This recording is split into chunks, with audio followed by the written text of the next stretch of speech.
Ayo kita bicara budidaya maggot yang benar.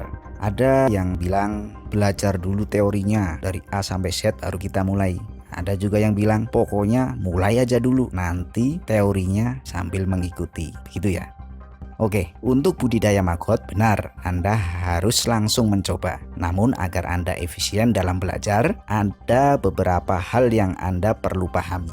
Yang pertama adalah Anda harus paham habitat BSF dan maggot BSF. Kenapa Anda harus paham itu? Agar Anda semua tidak sibuk dengan kebingungan dengan pembuatan lingkungan yang cocok dengan maggot dan lalat. Pengetahuan tentang habitat itu mutlak diperlukan. Sama dengan ketika kita ingin lingkungan yang cocok dengan kita, seperti apa rumah kita, sehingga kita bisa hidup dengan nyaman. Sama seperti maggot perlu lingkungan yang nyaman, rumah yang nyaman, dan pakan yang selalu tersedia. Terus bagaimana habitat yang cocok dengan maggot?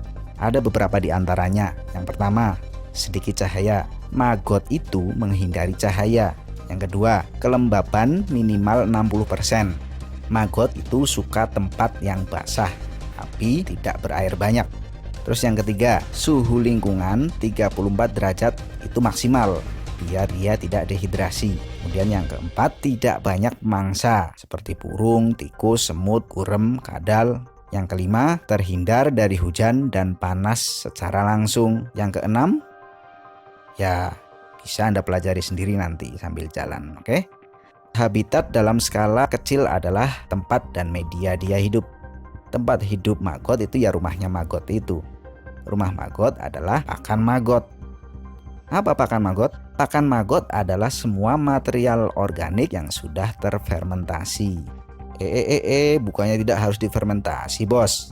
Begini, jika Anda mau budidaya, saran saya difermentasi dulu agar maggot lebih ringan beraktivitas dan dia tidak keluar energi banyak yang mengharuskan kita menyediakan pakan minimal 2 kali lipat dibandingkan bila difermentasi.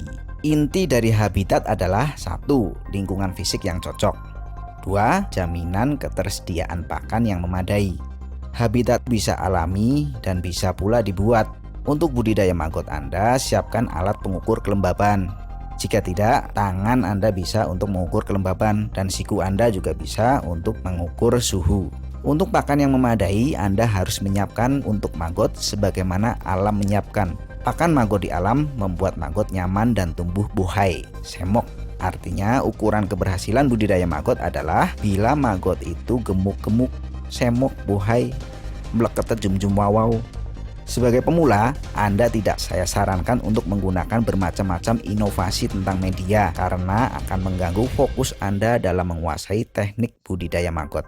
Jadi buat habitat dan media yang cocok untuk maggot. Tadi sudah saya sampaikan tentang habitat maggot. Apakah selalu membutuhkan lingkungan dan tempat hidup yang lembab?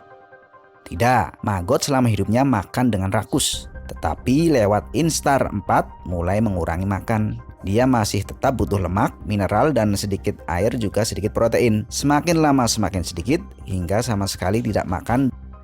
Lingkungan apa yang dibutuhkan untuknya? Dia butuh lingkungan atau tempat yang 1. Hangat, kering, gelap, dan jauh dari kehidupan maggot. Dia itu pengen menyendiri, pengen berkontemplasi apa ya namanya. Ya pengen bertapa lah, ya kan? Untuk apa? Ya untuk sleeping beauty selama 2 minggu. Iya, kan mau jadi kelalat. Nah, di alam itu semua tersedia gratis dengan VIP facility buat prepupa. Ini di alam loh. Nah, kalau di Anda, sanggup nggak Anda menyediakannya? Ayo, sanggup nggak?